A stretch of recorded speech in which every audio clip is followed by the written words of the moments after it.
Morning, everyone. Morning. My name is Zach. I am the associate pastor here, and which means I have the amazing opportunity to also be the youth pastor and the connections pastor. I get to connect with you guys, but like I said, I'm the youth pastor. I love my job. I get to have a lot of fun with students on Tuesday nights, so if you are a youth and you would like to join us, you are welcome to. Tuesday nights here, 6:45, come and see what Jesus is doing in our youth ministry. It's been quite amazing. It's been really cool to see. We are in a series called Less is More, where we are going to be talking about what does it look like for us to do less and essentially have more of Jesus. And so I want to begin, I want you to join me as I talk about what it would look like to live a more simple life. And to begin that, I'm going to tell you a little story about how I was homeschooled. I was homeschooled my whole life. I only stepped into a school for sports or because I knew friends that would take me into the school for whatever reason. I don't know how legal that was, but and for school events and that sort of thing. Everybody has different ideas when they hear, he's homeschooled. And I will tell you this. I was the most social homeschooler you've probably ever met. Could not be at home, and yet that's where my school was.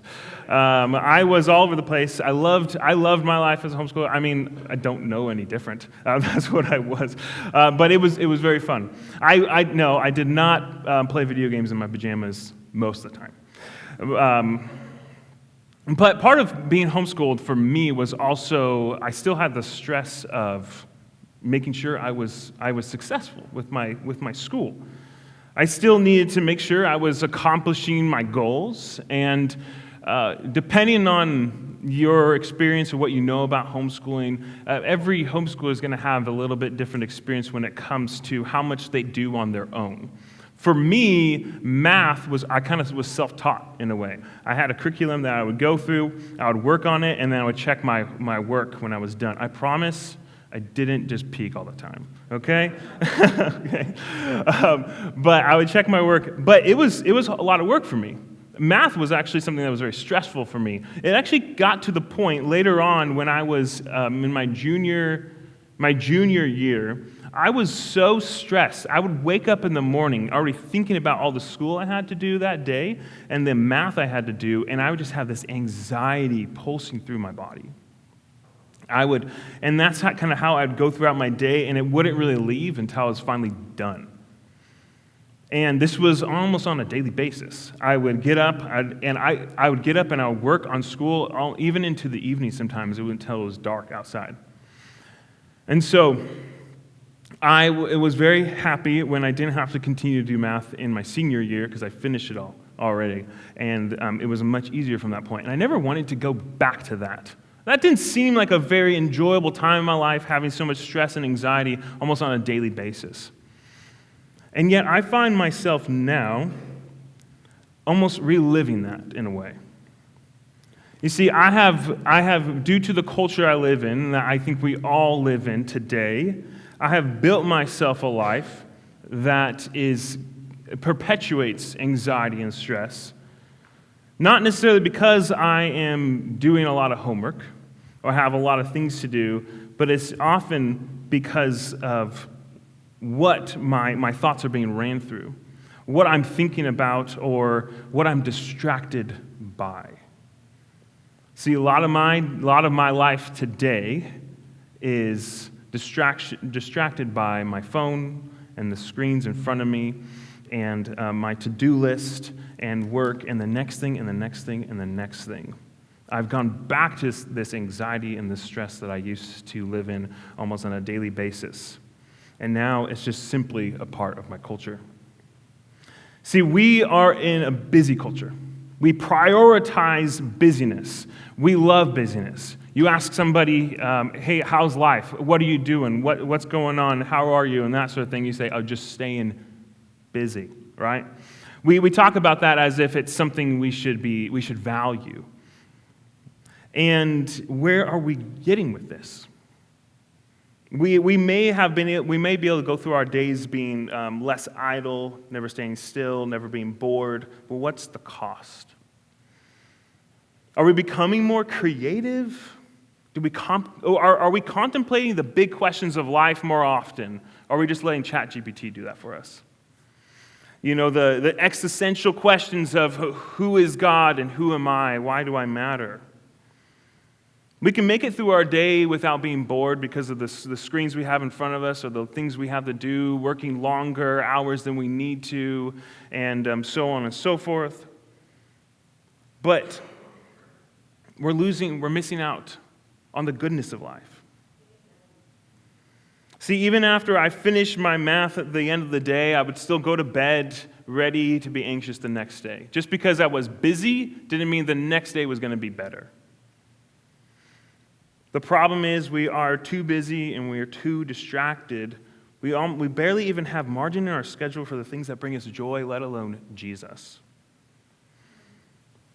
In their song Car Radio, 21 Pilots sing about this experience of silence, of needing to face their thoughts that we have, needing to face the real feelings we have when distractions are finally put away and we don't have noise to ring through our head anymore. This song comes from a true story from Tyler Joseph, who is the vocalist, when he got his car radio stolen in college, and this is kind of his experience with not having noise to ring through his head all the time. One of the things he says in this song is, "I'm forced to deal with what I feel. There's no distraction to mask what is real." We don't like to deal with what is real. We don't like to face the reality, and so we put our faces in our phones, spend more time at work than we need to, watch another TV series, get busy on the next project. We become chronically distracted to the point of even missing out on wonder. Christine Rosen, in her article titled "On the Death of Daydreaming," states, "The distractions we seek don't only consume our time, however, they also degrade many habits of mind that require time and patience to form, such as empathy, awareness, and emotional regulation." Then she continues later, "As psychologists and neurologists have found, a wandering mind, often the first signal of impending boredom, is also a creative mind." Boredom is often our enemy in our culture. Yeah, I think we're fighting the wrong fight. I think we're fighting the wrong thing. By choosing whatever our source of busyness and distraction is, we are missing out on what is real. We might be missing out on pain and heartache, sure, by the next distraction, the next busy thing. But we're also missing out on love and beauty. We might be missing out on fear and failure, maybe, but we're also missing out on success and wonder. We're spending less time embodied and present and more time on a screen or pursuing the next thing to help us feel valuable or a sense of purpose. And if we continue to go down this road, this is only going to sap out our empathy, awareness, emotional regulation, and creativity. This path is only going to lead us to becoming less like Jesus, not more like Jesus. So, if the life you have built makes it hard for you to breathe, then I believe you must assess what you're doing with your time. Me too. The solution is not doing more things. Let's see what the scriptures say about the solution to this problem. If you have your Bibles, you can go to Luke 10, 38 through 42. We're going to go through the classic story of Mary and Martha.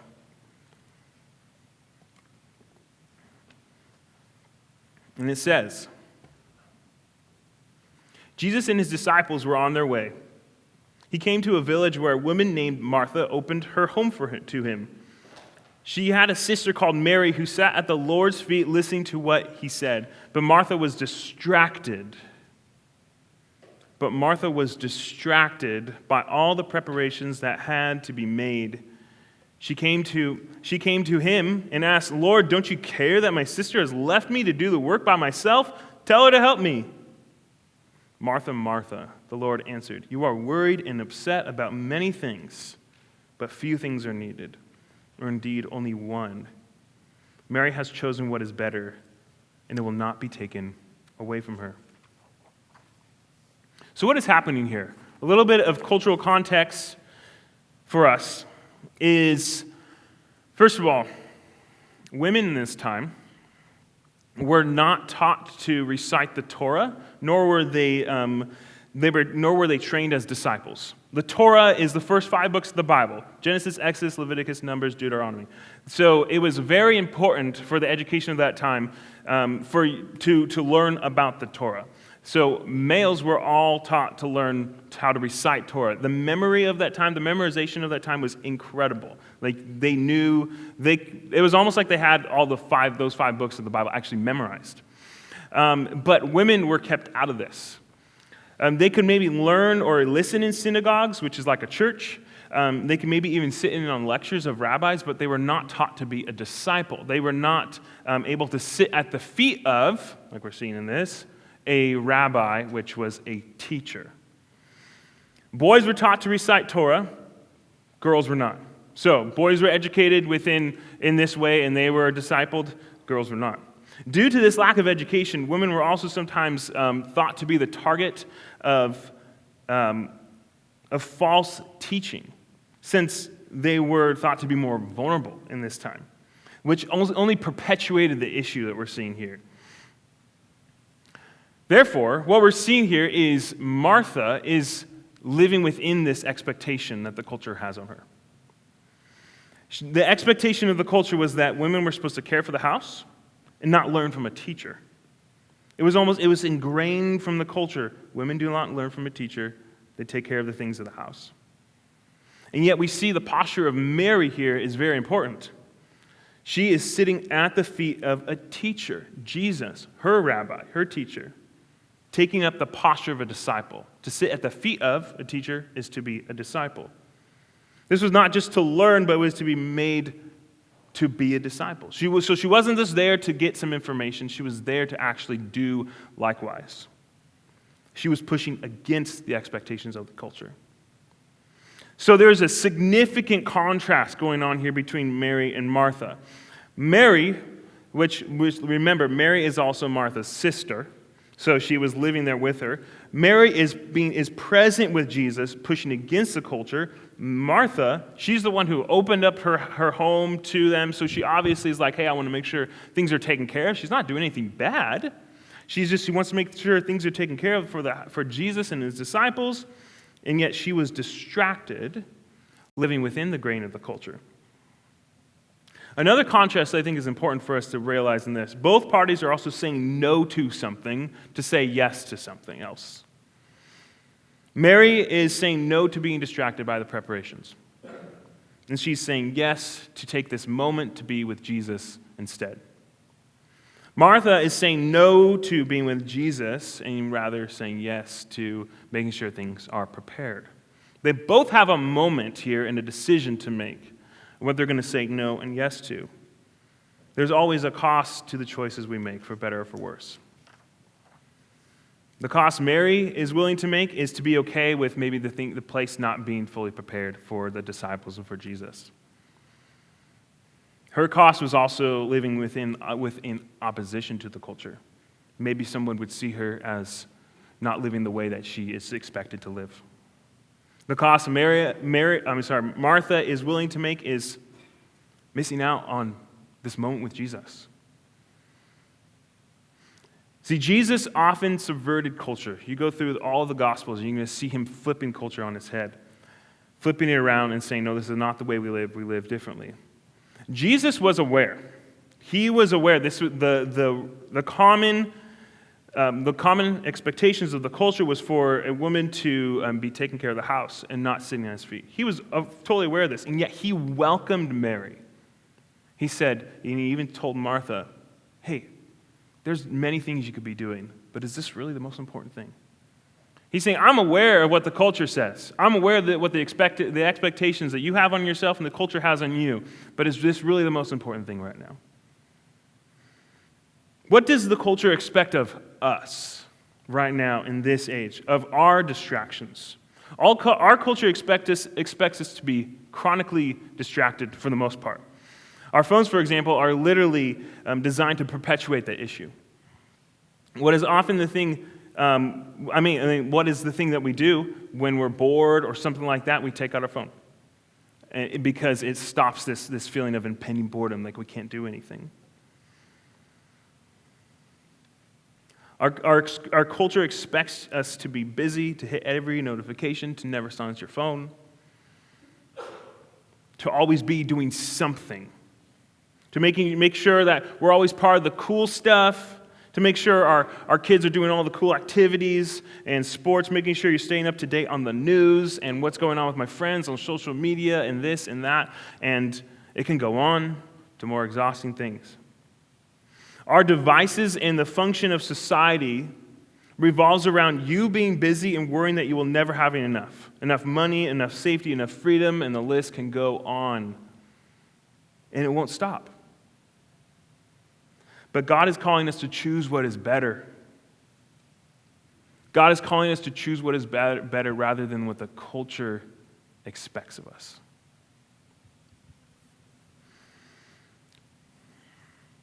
And Jesus told Martha that Mary has chosen what is better. And it was simple. It wasn't anything crazy that she was doing. Mary was simply sitting at the feet of her teacher, of her Lord, of the one who loves her. She was simply maybe getting out from behind the kitchen counter so she can go be with Jesus. And it wasn't something amazingly drastic, but she was making a decision. She was saying, this is where I want to be right now. The culture, the expectations, they can wait. This is where I want to be right now. And Jesus is welcoming you, he's welcoming us to push beyond the expectations of the culture. To live a life where we center our lives on Jesus, where we spend our thoughts wondering and thinking about the good things of life rather than on our phones doom scrolling until we can't think anymore. Jesus says to Martha, Mary has chosen what is better and will not be taken away from her. And yet we get distracted by so many things that certainly will be taken away from us. What are these things that we can be distracted by? I mean, I've mentioned some things already, and I think we have a list that we can make ourselves, but the news, sports, another project, a weekend away, the next promotion, the next thing, doom scrolling your phone, your job, making sure kids they can go to every game, all the activities, and the list can go on and on. We are so consumed and so distracted that we can be like Martha, saying, Lord, Lord, don't you care? Fill in the blank. Don't you care that the world is falling apart? I got to be on the news all the time. I got to know what's going on. Don't you care? And don't you care that I get the money I need so I can buy the house, so I can buy the car, I can do this next thing. I got to be able to work longer and not spend time with my family today. Like, don't you care? Like, I know you care, Jesus. Maybe for you it's, don't you care that silence is hard for me, Jesus? I don't like what goes on in my head sometimes when it's silent. I can't turn off my phone. You see, most of the time, morals aren't the problem in this case. When it comes to distractions, when it comes to the things that keep us from getting to the feet of Jesus, living a life that's centered on Him, living a life of simplicity where we're not so distracted by every little thing. It's not necessarily that we're just doing these morally terrible things. It could simply be that we're just watching a little bit too much Netflix. That maybe we're just spending an extra hour longer at work than we need to be. Maybe we're doing a little bit too much on the weekends. Martha was not in the wrong. It wasn't like she was doing some terrible sin that Jesus was rebuking her for. He just said, that's not important right now. You have this moment to be at my feet. Look at what you can do right now. See, Martha was doing a good thing. But good things can also become the most important thing to us sometimes. Good things can become idols to us. They can have mastery over us. An idol is something that will have mastery over you, that you worship and you give your time to. Our work is good, but it can have mastery over us. Our hobbies are good. Trust me, I love my hobbies, but they can sure master me sometimes. Our phones are good, but they have mastery over us. That is for sure. I mean, have you ever seen or have you taken part in just scrolling through your phone so much that you almost feel like you can't think anymore? See, our distractions are becoming such a problem that we're almost are no longer consuming them, they're consuming us instead. And the more we go down this road, the harder it's going to be for us to be able to focus on what is good. Give our attention to God and the abundant life that He has for us. Good things can become idols. And our tendency from this point is to simply say, okay, I'm not supposed to do those like good things, I should just be doing Christian things. So from this point, I'm going to read my Bible more, I'm going to pray more, I'm going to do more Christian stuff, put the Jesus fish on things, and I'm going to be fine. And that's not what I'm saying. The tendency here, of course, is to just revert to doing the religious activities. And I don't want you to become a Pharisee from this point and say, I just need to do more stuff and then God will like me. That's not what I'm saying. This is an invitation to simplify your life by consuming less, to give room for attention to the better thing, that is Jesus. A life of simplicity is a life consumed by less. So I want to talk about this. What does it mean to choose what is better? Jesus said, choose what is better to Martha. He was telling Martha that Mary chose what is better. Obviously, we know the answer to this is Jesus. What did this look like for us, though? Ultimately, to choose what is better means being consumed by the life of Jesus in your everyday, allowing His love, grace, and mercy to be what structures your day and leads you in your life. I like to use this example when I talk about something like this. At youth, a couple months ago, I think it was, I was talking about a similar idea with my students. And what we did is I had a big marker board out, and I drew a bunch of boxes on this marker board. And I said, list off a bunch of things that we do in our daily life. You know, like, okay, we do sports, we watch movies, so entertainment, we read the Bible, we pray, okay, so we have our Jesus box, and then we spend time with family and friends. We have all our boxes for all the things we do, and sometimes the way we live our lives is we go through our boxes and we check them off so we can get on to the next thing. So it's like we check off the Jesus box. Okay, I prayed, I read my Bible, and I'm good, so I should be fine for the day now. And we check out the family box, that's fine, and we do all that stuff so we can finally go have fun and like enjoy our life. So we kind of treat Jesus as if we need to get Him out of the way so we can have fun with our lives, have an abundant life, like He's in the way of that or something. So we checked off all the boxes. Like, this is not an abundant life. This is not a good life. So instead, I drew a circle, and I put Jesus in the middle of that circle and all those things around it. What would happen then, instead of Jesus being a box we check off at the beginning or end of our day, Jesus was the central part of our life that everything else revolved around. So our life wasn't compartmentalized into all these different things. Jesus was the center, and everything we did revolved around Him. You see, Mary, I don't think Mary was going up to the feet of Jesus because she was checking off the Jesus box that day. She's like, oh, Jesus is here. Finally, I can pray. I can sit at His feet, and I can get that done with so I can go take care of the house. I believe Mary was at the feet of Jesus because her life was so focused. He was so central to her life that she simply was doing what naturally came to her, to be with Jesus. And I would ask you, what would it look like for you if Jesus was at the center of all you did rather than just a task to complete at certain parts of your day? Choosing what is better is about a life centered on Jesus rather than a life that checks Jesus off the box. Your busyness and our distractions we could be so inundated with all those things that Jesus could become just a box to check off. I need to check them off so I can go do all the next things throughout the rest of my day. But what if Jesus was a part of your whole day instead? And because of this, I think some of you don't need more things to do at this point. Some of you don't need another devotional to read. I know, I'm a pastor, I'm telling you that. Some of you need friends to talk with instead. Some of you don't need another sermon to listen to on your drive home from work. You just need to sit with Jesus. You need to contemplate God's presence in your life and his love for you. Let your mind wander a little bit. Some of you don't need more knowledge to consume. I know I don't. I need to do what this knowledge has taught me to do, to sit at the feet of Jesus, to love my family and my friends, to live a life centered on Jesus that transforms everything I do. If I'm living from the feet of Jesus, if and distractions are being pushed away so I can live a life centered on Jesus, what would that make me do? How would I live my life that way? I think some of us need to learn to wonder again.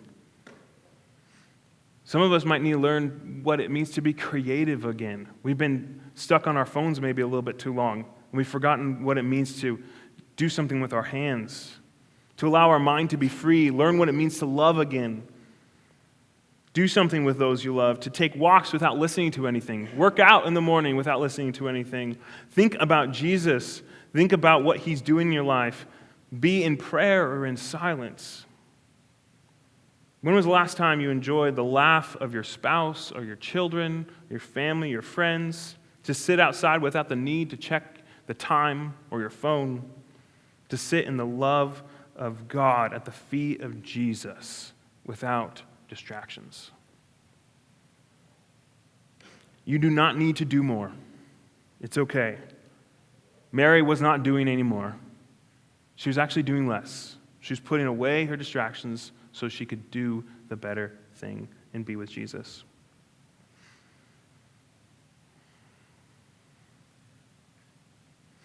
So how would you live if all you did was a byproduct of Jesus being central to your life rather than a box you check off?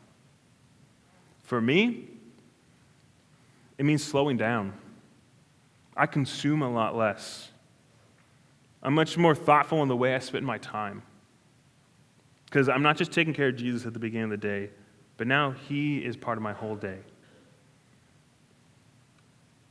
So to help us practice this, my challenge for you is to live a life of simplicity.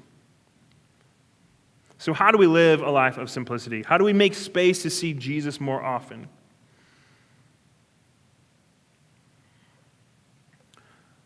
I want us to simplify our calendar by using the words ASB. I think we can all remember those if we went to school. I don't, because I was homeschooled. ASB. Worship team, you can make your way up. First is to assess your time.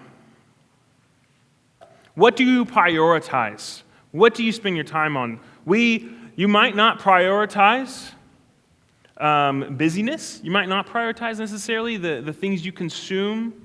The amount of time you spend outside of spending time with your out doing working or doing extra projects and that sort of thing. You might not necessarily You might not necessarily say those are priorities to you, but the way you spend your time shows that they are. So what do you spend your time on? I've come to a place where I say no to a lot. I have very few things that I spend my time on. I have a job as a pastor. I have a hobby that keeps me engaged with some friends, some close friends of mine. I'm a husband and a father, and I spend some time with some entertainment, and then in the scriptures and in prayer. And I mean, that's already a lot. So we need to prioritize, assess your time. How are you spending your time? You're going to have to say no to some things, which brings us to the next question. After you assess your time, say no. Mary had to say no to something that was good. And that was in this case, it was helping her sister. This was a good thing. You're going to have to say no to some good things. But she was saying no so that she could say yes to what was better, being at the feet of Jesus. Because see, it's one thing when you assess your time, it's one thing to know how you're spending your time. It's another thing to know what you need to say no to and then live in that way. Like I said, Some of you it might be entertainment you're saying no to. It might be working longer hours than you need to. It might simply be you do a lot. Maybe you help a lot of people. You do some really good things, but you found out that your life has become consumed by those things. You need to say no to those things so you can spend time with your family, at the feet of Jesus, or simply in silence. And the last one, I think might be the hardest for us, is to be bored. Did you know that one of the reasons for the feelings of purposelessness and depression are due to a lack of boredom? Because we're not thinking about the things that are important to us. Our brain is not designed to be where we consume so much that we can't actually think about what is important in our life. We're not giving ourselves enough room to think about our purpose and God's love for us. Jesus could very well be leading you to be bored more often so you can contemplate Him and the life that He has for you. Clear your calendar then to be present, to take some walks, to rediscover the wonder of being His child, simply enjoying His presence. Maybe this means work through a book slowly, then on 2 times the speed. Enjoy some music. Enjoy just being without your phone and being in the presence of God. See, God is calling us to be a people that live against the grain of the culture, not within it. God is calling us to be a people where our life is centered on Jesus. And with that, we're people who wonder, who think, and who feel. People who look like Jesus because we've chosen the better thing, because we've chosen Him. So, would you listen to Jesus then saying today, you are worried and upset about many things, but few things are needed, or indeed only one. Choose what is better, and it will not be taken away from you. Alliance Church, may you choose this day to live a life centered on Jesus. May you choose to simplify your schedule so that you can live as a child again at the feet of the one who loves you. Jesus, thank you. Thank you that you have given us a way to be with you. That you literally don't leave us to our devices. You have given us a way to wonder again, to simplify our lives so that we can be children again, excited about simply being with you, about loving others and caring for others. Jesus, would you lead us to your feet more often? Would you help us to simplify our calendars so that we can be people who feel? We can be people who care about others, so we can be people who are at your feet. Jesus, would you lead us in choosing the better thing? In a world of distractions, in a culture that prioritizes busyness, would you lead us to be a people who prioritize silence, who prioritize you and the love you have for us? Will you help us to live not within the grain of culture, but push it back like Mary did and say those things can wait. But Jesus, you are the most important thing in this moment. In your name, Jesus, we pray.